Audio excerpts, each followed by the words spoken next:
16세기 종교개혁가들은 모든 신자들이 유일하신 중보자 예수 그리스도를 통하여 직접 하나님께 나아가 예배할 수 있다는 만인 제사장설을 주장했습니다.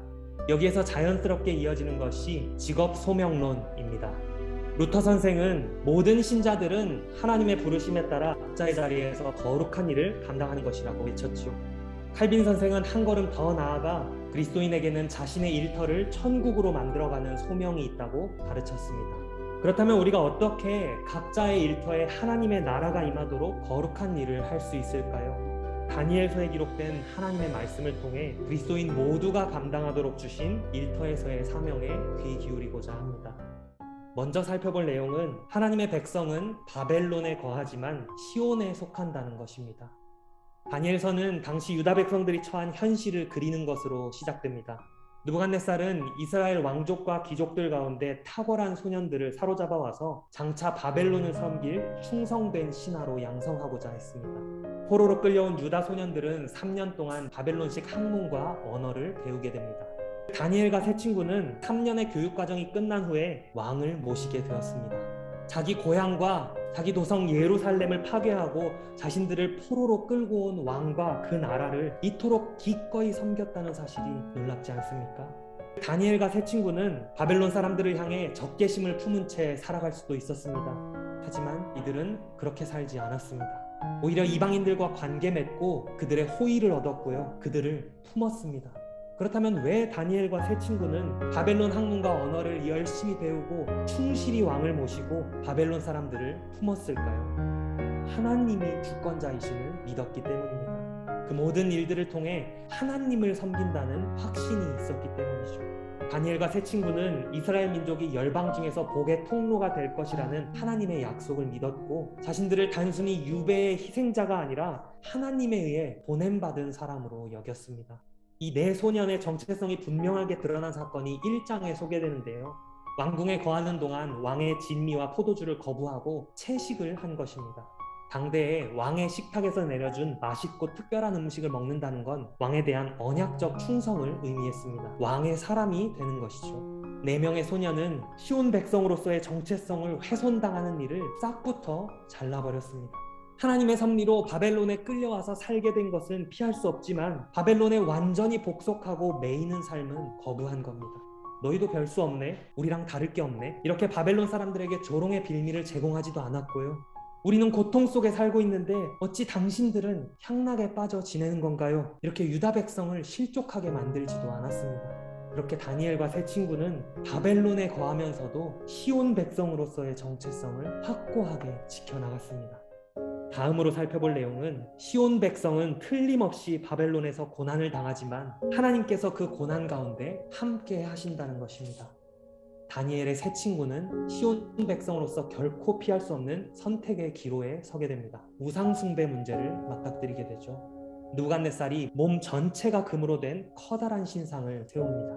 그리고 그 앞에 절하지 않는 자들은 풀무불에 던져 넣겠다고 말하죠.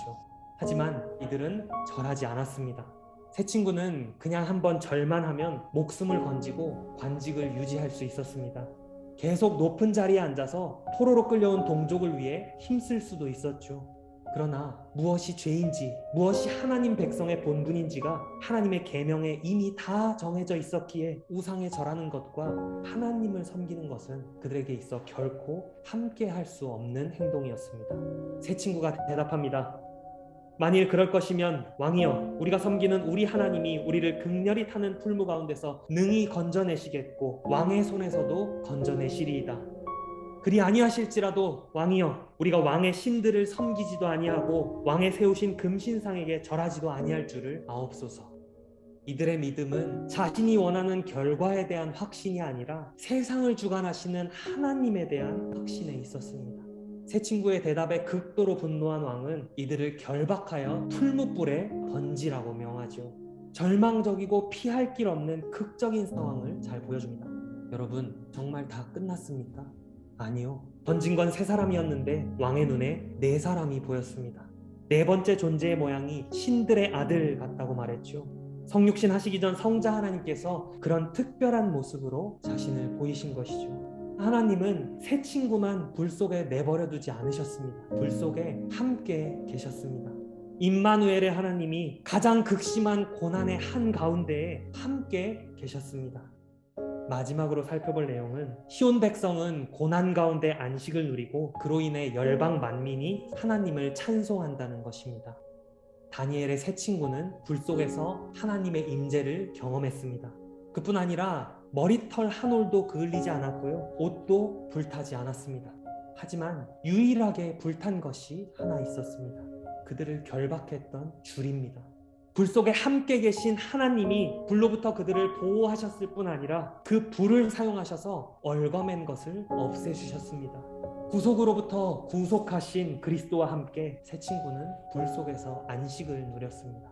활활 타오르는 불 속에서 안식하는 자들을 본 느부갓네살은 지극히 높으신 하나님을 찬송했습니다. 심지어 그는 하나님의 이름을 망령되이 일컫는 자들의 몸을 쪼개버리라는 칙령을 공포하죠. 유대인들의 전통에 의하면 그가 내린 조서 덕분에 유다 백성들이 마음 놓고 하나님을 섬길 수 있게 되었습니다. 여러분, 이 일로 인해 느부갓네살과 바벨론 사람들을 포함한 열방 만민이 하나님을 찬송했고요, 하나님은 영광 받으셨습니다. 새 친구는 고난 중에도 함께 하시는 하나님의 임재를 강력하게 경험했고요, 다른 유다 백성들은 믿음이 단단해지고 돌이키게 되는 역사가 있었습니다. 그렇습니다. 풀무불의 궁극적인 설계자는 느부갓네살이 아니라 언제나 선하신 하나님이셨습니다. 여러분, 오늘 우리의 현실이 다니엘과 새 친구가 처했던 상황과 너무 닮았습니다. 세상이 우리가 교회를 이겼다 라고 외치는 것만 같은 시대, 아이들과 청년들을 세상에 빼앗긴 시대에 살아가고 있습니다. 바벨론을 배경으로 기록된 이 말씀은 이 땅에서 우리의 모든 삶에 적용할 수 있습니다. 그러나 오늘은 조금 좁혀서 땅 위의 시온인 교회 외에 우리가 가장 많이 거하는 일터를 바벨론으로 두고 구체적인 적용을 해보려 합니다. 주 안에서 사랑하는 성도 여러분, 먼저 바벨론에서도 충실하십시오.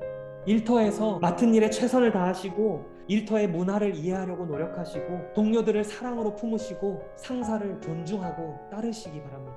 때론 내 도움을 받은 동료들이 배신할 수도 있습니다. 나를 질투하고 모함할 수도 있죠. 그럼에도 여러분, 화내거나 거친 말을 뱉지 마시고 슬기롭고 유순하게 말하십시오. 그들을 위해 기도하십시오. 왜 그렇게 해야 합니까? 우리는 하나님의 주권을 믿기 때문입니다. 성도 여러분, 주께서 여러분을 일터에 보내십니다. 여러분은 월요일마다 유배당하듯이 일터에 끌려가는 희생자가 아닙니다. 하나님이 보내신 훈련생이고 선교사입니다. 여러분은 일터에서도 하나님을 섬기는 자들입니다. 하나님을 섬기기 위해 이웃을 섬기고요, 하나님을 섬기기 위해 일합니다. 그러니 하나님과 그분의 말씀을 거역하는 것이 아니라면 모든 일에 힘써 정진하십시오. 다음으로 여러분, 바벨론에서도 늘 시온 백성으로 사십시오. 우리는 주일만 그리스도인이 아니라 평일도 그리스도인입니다. 시온 백성인 우리는, 회복된 에덴인 우리는 분리된 일과 예배를 다시 통합해야 합니다. 하나님은 우리에게 세상과 분리된 삶을 살라고 하시지 않습니다. 일터에서 충실하면서도 그리스도인의 정체성을 잃지 않는 성도들 되시기를 바랍니다. 그런데 여러분, 그리스도인으로 살다 보면 반드시 마주하게 되는 위기가 있습니다. 금신상, 즉 돈 앞에 무릎을 꿇느냐 마느냐 하는 것입니다. 세상은 우리에게 끊임없이 돈을 숭배하라고 요구합니다. 돈이 가져다주는 평안과 안녕에 절하라고 하죠. 그렇지 않으면 찌들고 고난한 삶, 풀무불과 같은 고난에 처할 것이라고 경고합니다. 그러나 여러분, 우리가 하나님과 돈을 겸하여 섬길 수 있습니까? 결코 그럴 수 없죠. 하나님의 전능하심을 믿는 저와 여러분은 돈 때문에 고난에 처하더라도 하나님이 거기서 구해주실 수 있는 분이심을 확신합니다. 하지만 비록 하나님이 그 고난에서 우리를 구해주시지 않는다 해도 하나님의 뜻이 반드시 이루어질 거라고 믿고 고백합니다. 성도 여러분, 우리가 그 가난의 풀무불에서 빠져나오든 그렇지 못하든 우리는 그 속에서 혼자가 아닙니다. 하나님이 함께 하십니다. 고난을 겪는 우리와 함께 하실 뿐 아니라 우리의 고난에 직접 동참하십니다. 그렇습니다. 하나님이신 그리스도께서 육신이 되어 불 속에 들어오셨습니다. 자신을 내어주심으로 우리를 살리고 보호해 주셨고 속박하던 모든 것으로부터 자유롭게 하셨습니다. 물질의 가난은 심령의 가난으로 이어져서 풀무불 속에서 그리스도를 더 많이 발견하고 더 굳게 의지하며 그분의 은혜를 더 크게 느끼게끔 우리를 재련하고 단련할 것입니다. 성도 여러분, 우리가 고통 중에도 그분을 신뢰하는 것은 당신이 우리를 얼마나 사랑하시는지 십자가에서 밝히 보여주셨기 때문입니다. 그리스도인의 가장 강력한 증언은 돈 많이 벌고 세상적으로 성공한 삶이 아니라 고달프고 가난한 중에도 자유와 평안을 누리는 모습입니다. 하나님께서 우리를 변화시키시기 위해 일터를 사용하시고 일터를 변화시키기 위해 우리를 사용하실 것입니다. 오늘도 또 한 번 개혁되어서 내일 일터로 향하는 모든 성도 여러분, 어우러져 함께 사십시오. 그러나 다르게 사십시오. 돈을 얻고 그리스도를 잃지 마시고 돈이 없어도 그리스도와 함께 영원한 안식을 누리십시오. 그 삶이 세상에는 복음이 되고 하나님께는 영광이 될 것입니다. 베드로 사도의 편지를 인용하며 설교를 마치려 합니다. 사랑하는 광교장로교회 성도 여러분, 여러분을 연단하려고 오는 불시험을 이상한 일 당하는 것 같이 여기지 마십시오. 오히려 여러분이 그리스도의 고난에 참여하게 된 것을 기뻐하십시오. 그리하면 그분의 영광이 나타날 때 여러분은 기뻐 뛰며 즐거워하게 될 것입니다.